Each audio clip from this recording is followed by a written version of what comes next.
आज है 4 अप्रैल 2026 दिन शनिवार। Welcome back to clean news MP. चलिए देखते हैं मध्य प्रदेश की 25 फटाफट बड़ी खबरों को। इससे पहले आप न्यूज को कहां से देख रहे हैं हमें कमेंट में बताना बिल्कुल ना भूलें। साथ ही हमारे फेसबुक पेज को भी फॉलो करें। फेसबुक पेज का लिंक डिस्क्रिप्शन में दिया गया है। रायसेन में कृषि महाकुंभ, शिवराज के मेले में बदलेंगी किसानों की तकदीर। मध्य प्रदेश के रायसेन में 11 से 13 अप्रैल तक के 3 दिवसीय राष्ट्रीय किसान मेले का आयोजन किया जा रहा है, जिसमें केंद्रीय कृषि मंत्री शिवराज सिंह चौहान शामिल होंगे। इस कृषि महाकुंभ में देश भर से किसान जुटेंगे और बीज से बाजार तक खेती की पूरी प्रक्रिया को समझेंगे। प्रयोगशाला से खेत तक नई तकनीकों और आधुनिक खेती के तरीकों की जानकारी दी जाएगी। शिवराज सिंह चौहान ने इसे किसानों की तकदीर बदलने का बड़ा मौका बताया। 35 साल सेवा पर एमपी शिक्षकों को मिलेगा नया वेतनमान, सैलरी बढ़ेगी 3 से 5 हजार रुपए। मध्य प्रदेश सरकार ने 35 साल सेवा पूरी करने वाले शिक्षकों को चतुर्थ क्रमोन्नत वेतनमान का लाभ देने का ऐलान किया। इस फैसले से प्रदेश के करीब 1.25 लाख शिक्षक लाभान्वित होंगे। इनमें से लगभग 15,000 शिक्षकों को इस वित्तीय वर्ष में इसका फायदा मिलेगा। इस नई व्यवस्था के लागू होने के बाद पात्र शिक्षकों की मासिक सैलरी में 3 से 5 हजार रुपए तक की बढ़ोतरी की जाएगी। एमपी में पीएनजी कंपनीज को फायदा, खाड़ी युद्ध के नाम पर रोड कटिंग फीस में राहत। मध्य प्रदेश में पाइपलाइन के जरिए घरों में गैस पहुंचाने वाली कंपनीज को खाड़ी युद्ध के नाम पर बड़ी राहत दी गई। सामान्य नीति के अनुसार कंपनीज को डामर रोड कटिंग पर 32 लाख और कंक्रीट रोड पर करीब 60 लाख रुपए प्रति किलोमीटर जमा करने होते हैं, लेकिन अब जून 2026 तक 3 महीने का राहत अवधि तय किया गया है। इस दौरान कंपनीज केवल 10 लाख रुपए प्रति किलोमीटर देकर ही पाइपलाइन बिछा सकेंगी। राहत की अवधि और सीमा से जुड़े कई विवरण अभी स्पष्ट नहीं किए गए। एमपी में किसानों के कर्ज ब्याज माफी की मांग, बीजेपी विधायक ने सीएम को लिखा खुला पत्र। मध्य प्रदेश में गेहूं खरीदी में देरी और किसानों की समस्याओं को लेकर सियासत गरमाई हुई है। कांग्रेस के बाद अब सत्ताधारी भाजपा के विधायक भी मुखर हो गए। स्थानीय किसानों के दबाव में भाजपा विधायक डॉक्टर चिंतामणि मालवीय ने मुख्यमंत्री को खुला पत्र लिखा। पत्र में उन्होंने प्रदेश के किसानों के कर्ज और ब्याज की माफी की मांग की और गेहूं खरीदी जल्द शुरू करने का आग्रह किया। उज्जैन बनेगी समय की राजधानी, साइंस सिटी और सिंघस 2028 की सौगात। मध्य प्रदेश के उज्जैन में Mahakal the master of time सम्मेलन का आयोजन किया गया। इस मौके पर उज्जैन को काल गणना नगरी घोषित किया गया और ग्रीनविच मीन टाइम की जगह महाकाल स्टैंडर्ड टाइम स्थापित करने पर चर्चा हुई। साथ ही 15 करोड़ रुपए की लागत से बनी साइंस सिटी का लोकार्पण किया गया। सिंघस 2028 से जुड़ी कई परियोजनाओं का भूमि पूजन किया गया। इससे उज्जैन को समय और विज्ञान की राजधानी के रूप में विकसित करने की दिशा में बड़ा कदम बढ़ा। भोपाल में पब्लिक ट्रांसपोर्ट बेपटरी, केवल 60 बसेस चल रही। भोपाल में पब्लिक ट्रांसपोर्ट की स्थिति लगातार खराब होती जा रही है। राजधानी में इलेक्ट्रिक बसेस के इंतजार के बावजूद शहर की सड़कों पर अब सिर्फ 60 बसेस संचालित हो रही हैं। 2 साल पहले तक लगभग 350 BCLL बसेस लोगों को सुविधा देती थी, लेकिन अब ये संख्या घटकर महज 60 रह गई। गर्मी बढ़ने के साथ ही यात्रियों की परेशानी और बढ़ गई। करीब 83% बसेस गायब होने से सार्वजनिक परिवहन लगभग ठप हो गया। गंदवानी में 6 नए स्कूल भवन बनेंगे, 23.77 करोड़ की लागत से शिक्षा को बढ़ावा। गंदवानी विधानसभा क्षेत्र में शिक्षा के बुनियादी ढांचे को मजबूत करने के लिए 6 नए उच्चतर माध्यमिक स्कूल भवनों का निर्माण किया जाएगा। इन भवनों पर कुल 23.77 करोड़ रुपए की लागत आएगी। ये स्वीकृति नेता प्रतिपक्ष और स्थानीय विधायक उमंग सिंघार के प्रयासों से मिली। नए भवन उन स्कूल के लिए बनाए जाएंगे जिनके पास अपना भवन नहीं या तो जर्जर इमारतों में जो संचालित हो रही हैं। विधायक ने कहा कि यह कदम क्षेत्र के विद्यार्थियों के लिए बेहतर अधोसंरचना और गुणवत्तापूर्ण शिक्षा सुनिश्चित करेगा। एमपी में फिर मिलेगा मिट्टी का तेल, रसोई गैस के विकल्प के तौर पर केरोसिन। मध्य प्रदेश में रसोई गैस के विकल्प के रूप में केरोसिन यानी मिट्टी का तेल फिर उपलब्ध होगा। 5 साल बाद ये व्यवस्था मांग के आधार पर लागू की जा रही है। यदि जिलों से कलेक्टर की मांग होती है तो खाद्य नागरिक आपूर्ति और उपभोक्ता संरक्षण विभाग प्रति परिवार 3 लीटर के हिसाब से केरोसिन उपलब्ध कराएगा।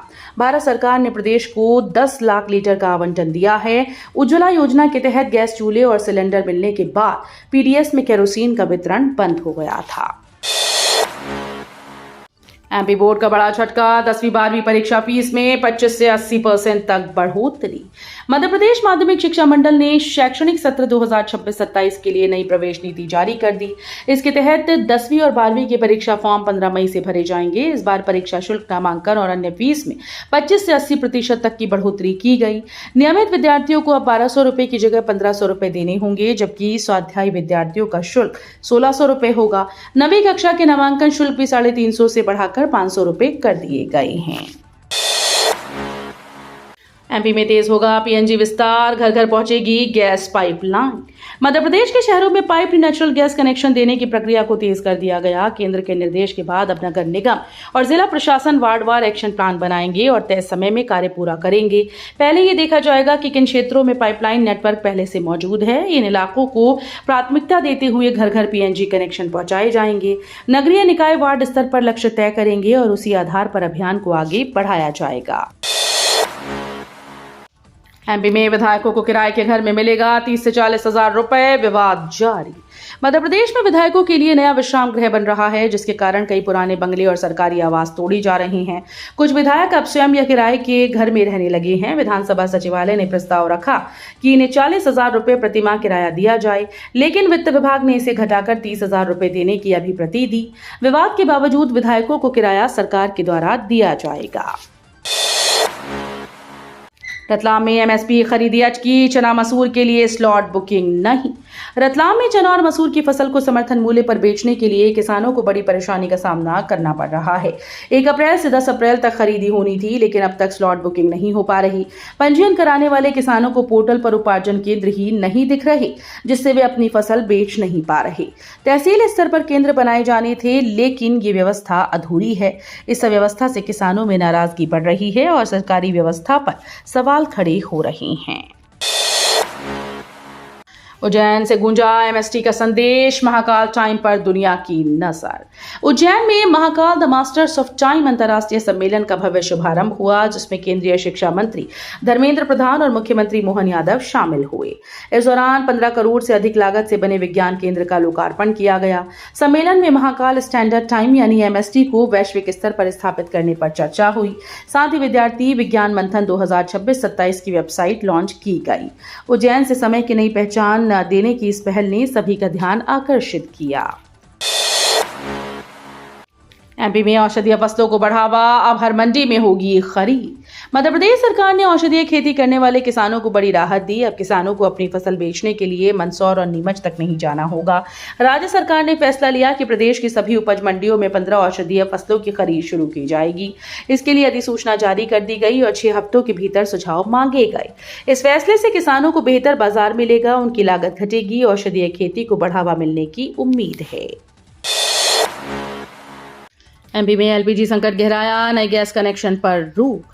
मध्य प्रदेश में एलपीजी गैस का संकट लगातार बढ़ता जा रहा है। हालात ऐसे हैं कि कई उद्योग बंद हो चुके हैं और अब घरेलू उपभोक्ता भी परेशानी झेल रहे हैं। गैस कंपनीज ने नए कनेक्शन जारी करने पर रोक लगा दी और इसके लिए पोर्टल भी बंद कर दिए।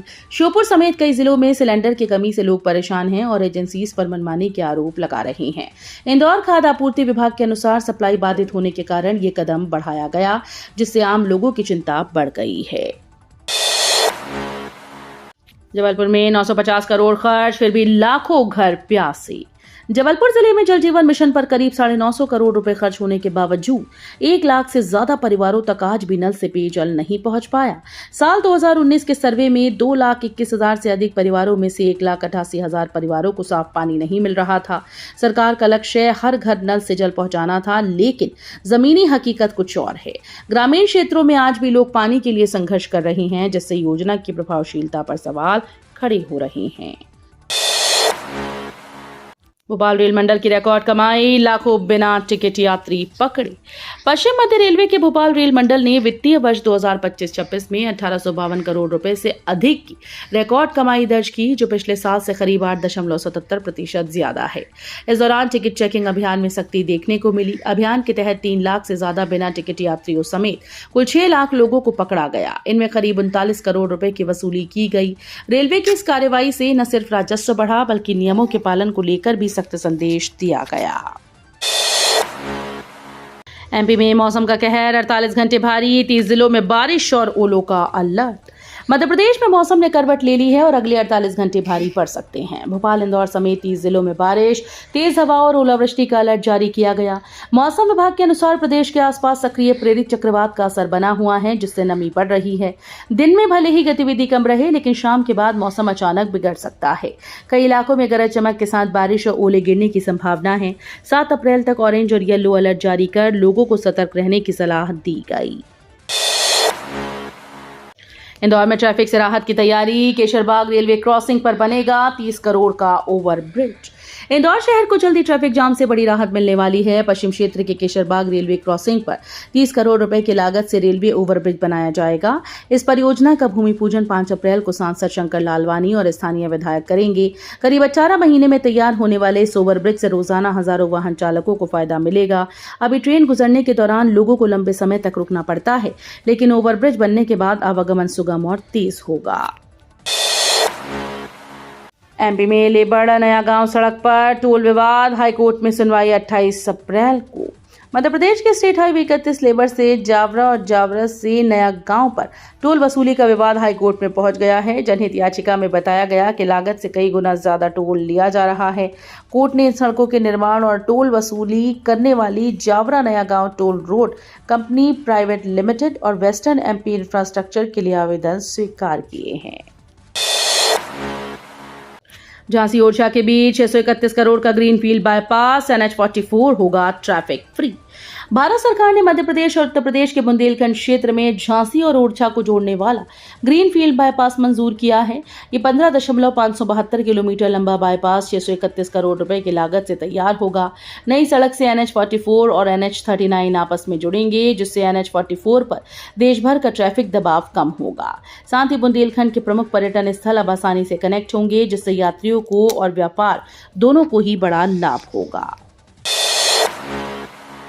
एमपी विधानसभा में कांग्रेस कमजोर, राज्यसभा चुनाव से पहले जीतू पटवारी की मुश्किलें बढ़ी। मध्य प्रदेश में कांग्रेस के लिए संकट लगातार बढ़ता जा रहा है। 2023 के विधानसभा चुनाव में 66 सीटें जीतने वाली पार्टी अब 64 तक आ गई।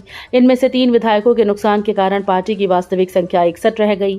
जून में होने वाले राज्यसभा चुनाव से पहले ये स्थिति कांग्रेस के लिए चुनौती बनती जा रही है। एक विधायक पार्टी छोड़ चुकी है, दूसरे का वोट नहीं हो पा रहा है और तीसरे को 3 साल की सजा मिली है। भाजपा इन परिस्थितियों में आसानी से 2 राज्यसभा सीटें जीत सकती है। आपराधिक प्रकरण में सब रजिस्ट्रार को राहत, हाईकोर्ट ने ट्रायल कोर्ट का आदेश बदला। आपराधिक प्रकरण में आरोपी बनाए गए सब रजिस्ट्रार को हाईकोर्ट से राहत मिल गई। जस्टिस बीपी शर्मा की एकल पीठ ने ट्रायल कोर्ट का आदेश रद्द कर दिया है, जिनमें सब रजिस्ट्रार को अतिरिक्त अभियुक्त बनाया गया था। हाईकोर्ट ने कहा कि याचिकाकर्ता अपने पद के नाते दस्तावेज को पंजीकृत करने से मना नहीं कर सकता था। पंजीकरण के लिए सभी आवश्यक दस्तावेज आरोपियों के द्वारा प्रस्तुत किए गए थे। इस आदेश से सब रजिस्ट्रार पर से आरोपों का दबाव हट गया है। ओबीसी आरक्षण मामले में 27 अप्रैल से एमपी हाईकोर्ट में नियमित सुनवाई। मध्य प्रदेश में ओबीसी आरक्षण को लेकर सुप्रीम कोर्ट के द्वारा ट्रांसफर किए गए मामलों की सुनवाई 27 अप्रैल से एमपी हाईकोर्ट में नियमित रूप से होगी। कमलनाथ सरकार ने ओबीसी वर्ग का आरक्षण 14 से बढ़ाकर 27% किया था, जिस पर विवाद उठे थे। चीफ जस्टिस संजीव सचदेवा और जस्टिस विनय सर्राफ की डिवीजन बेंच ने सुनवाई का समय दोपहर 12:30 बजे निर्धारित किया है। इन मामलों में 87-13% आरक्षण विवाद की भी सुनवाई शामिल होगी। राजेंद्र भारती की विधानसभा सदस्यता समाप्त, अध्यक्ष बोले कानूनी प्रक्रिया पूरी। दतिया से विधायक राजेंद्र भारती की विधानसभा सदस्यता समाप्त कर दी गई है, क्योंकि न्यायालय ने उन्हें 3 वर्ष की सजा सुनाई थी। विधानसभा अध्यक्ष नरेंद्र सिंह तोमर ने मीडिया से बातचीत में कहा कि कार्यवाही पूरी तरह कानूनी प्रक्रिया के अनुसार की गई। उन्होंने स्पष्ट किया कि लोक प्रतिनिधित्व अधिनियम 1951 की धारा 8 के तहत 2 वर्ष या उससे अधिक की सजा मिलने पर जनप्रतिनिधि स्वतः अयोग्य हो जाता है। तो ये थी आज की 25 फटाफट बड़ी खबरें। अगर आपको न्यूज पसंद आई हो तो वीडियो को लाइक और शेयर जरूर करें। धन्यवाद।